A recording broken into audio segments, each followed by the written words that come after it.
Hey, what's up, appreciators? Today we are talking about Tormented Souls 2, the sequel to the horror indie breakout hit from 2021. I had the pleasure of playing Tormented Souls 1 last week, and I personally thought it was fantastic. I haven't been waiting 4 years for the sequel like some people have, but I can say I was hyping myself up to play the new one. I was hoping that the second game would go away from my problems with the first one, like some of the puzzles being aggravatingly hard, with some stuff just feeling downright impossible without a guide on the internet. I also think that the brand Tormented Souls has a hard time standing on its own 2 feet when it's so redundant to survival horror classics like Resident Evil. And it seems my wish for the most part didn't come true. Tormented Souls 2 feels like an old man who screams at you that the old ways are better while not really providing any real reason why they think this way. That sounds negative, but I want to reassure that this is a positive review. Tormented Souls 2 even solves one of the problems I mentioned earlier, and that's the feeling of being too much like Resident Evil. The sequel follows Caroline Walker with her sister going on a little vacation to a convent where some nuns invited them out.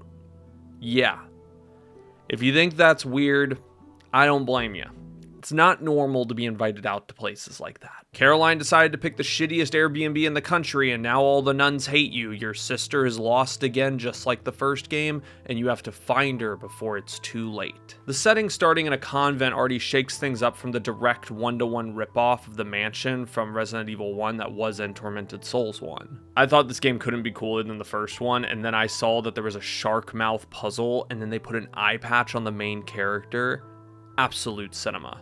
If you ever want to make a character more iconic, just add an eye patch and all your problems will be solved. Halfway joking, but the designs, the enemies, the characters, and the setting all feel more like Tormented Souls to me and less like the franchises that it's clearly inspired off of. I love this leap in design for the identity of the series, and Caroline Walker with an eye patch is showing signs of becoming a true indie horror icon. Another thing that stood out to me was how much bigger this one is than the first one. If you wanted a sequel, oh boy, you got it. There's a cemetery to explore, a whole mall, a convent, and a school. It blew me away how jam-packed this thing was. I planned on beating it in one day, reviewing it in the same day, but it took me around 14 hours with a guide's help to get through my first playthrough.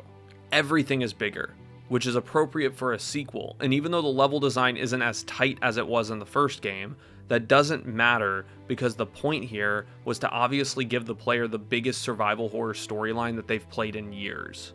And with that in mind, the level design is just not going to be as tight. It's clear what areas got more thought than others. The cemetery is kind of just boring. It's by far the lowest point in the entire storyline.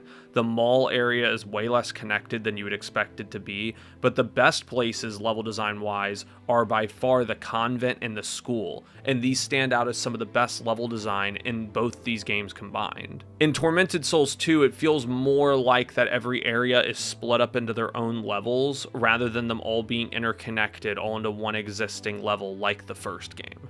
The mall doesn't feel connected to the convent, the cemetery doesn't feel connected to the school in that classic Metroidvania fashion, but that's honestly a compliment, because if they forced you to run between all these and especially made you do puzzles, holy shit, it would be a pain in the ass to backtrack through. You'd have to pick up one item a mile across the map and then have to remember some location from 10 hours ago that the item would be used in. Tormented Souls 2 doesn't have that problem. And in general, Tormented Souls 2 doesn't have problems in many of its core areas. It doesn't even have the problem of being in the shadow of its peers any longer. It does still have the problem of being so dug down deep in its stubborn way of doing puzzles. It's annoying because this feels like the twins moment between the two Tormented Souls games. It's the roided out twin version of Tormented Souls 1. There's some brilliant puzzles here, which you would come to expect after the first game, but holy shit, there is also some bad ones. I'm not gonna spoil anything, but I am not joking. There was a puzzle that required me to change a setting in the pause menu, or else it would have been impossible to accomplish, or at least impossible as far as I know. You find guides telling you what to do for this puzzle, they will recommend you to change a movement option in your settings to do what the game wants you to do. And maybe it's a glitch. I honestly think it could just be a bug with the game. Maybe they just gotta patch it. I'm willing to give that the benefit of the doubt, but there's other puzzles here that are also just as irritating.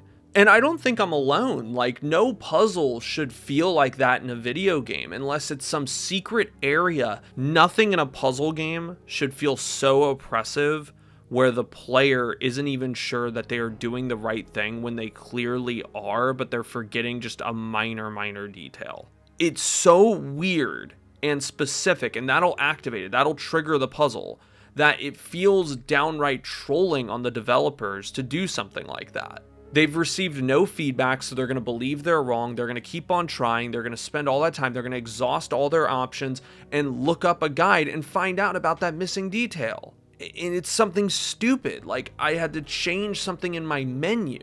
It's not even that the original answer I gave was wrong. It's just that the game requires me to give an answer in the correct way, like I'm doing geometry proofs in middle school. And this is not the only puzzle in the game. I only mention this one because I don't want people to feel like I'm spoiling the game. And it's dumb, irritating puzzles like this that are what hold back both these games, even though 95% of the time they're fantastic. I feel like I always start off the 2 Tormented Souls games at a 10 out of 10 for the first half of the game. And then once I reach that first pretentious ass puzzle, it then just slides down to an 8 or 7 out of 10. Because I've had to spend hours doing this. It's not even like, oh man, I should have been able to figure that one out. It's like I look at my screen and say, what the hell am I looking at?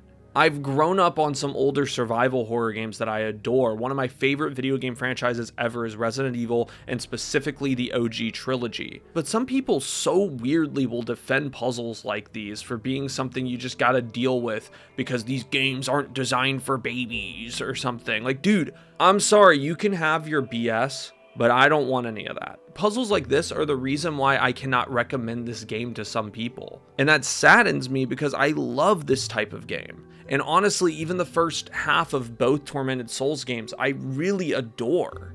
Back to more on the positive light though, there's a new shortcut system for your items. That was a very good decision, so I don't feel like I'm having to go back into my inventory every 3 seconds to pull out a lighter. There's a lot of chaos in this one with all the different enemy types and even the different weapons like the acid shooting crossbow or the automatic nail gun that works like an Uzi.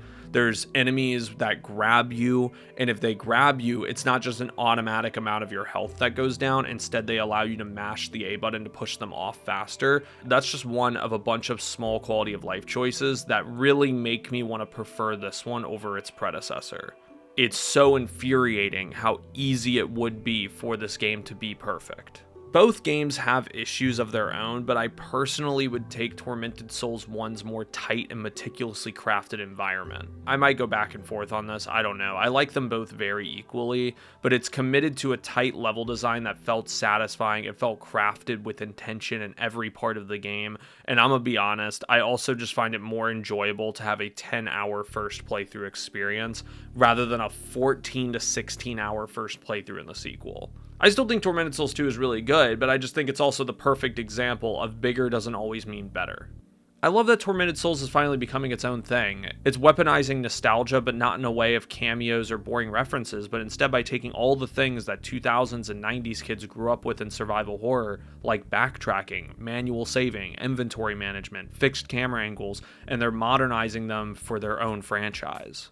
Hopefully in the future, if they make a third game and iron out some of the quirks and really just calm down with some of the walkthrough required puzzles, then they could really, and I really mean this, they could create one of the greatest survival horror games ever made.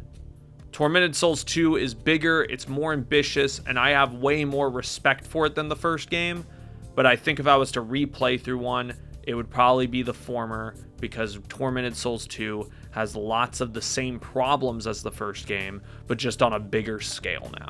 But hey, it seems like Caroline Walker and the game devs at Dual Effect are carving out their own place in the horror sphere by improving and catapulting a long-dismissed old style to creating a survival horror game. One that feels like it has gotten more and more lost in time since Resident Evil 4. Tormented Souls brings that back with a vengeance, and I respect it for that alone. Hopefully you've been enjoying Tormented Souls 2. If you are playing it, recommend me any future horror games you want me to review, and if I pick the game in your comment, then I'll credit you in the beginning of my review for the game. Subscribe and like, because you already know what we do on this channel, guys. We are going to be appreciating every single piece of horror out there. and I will always appreciate you.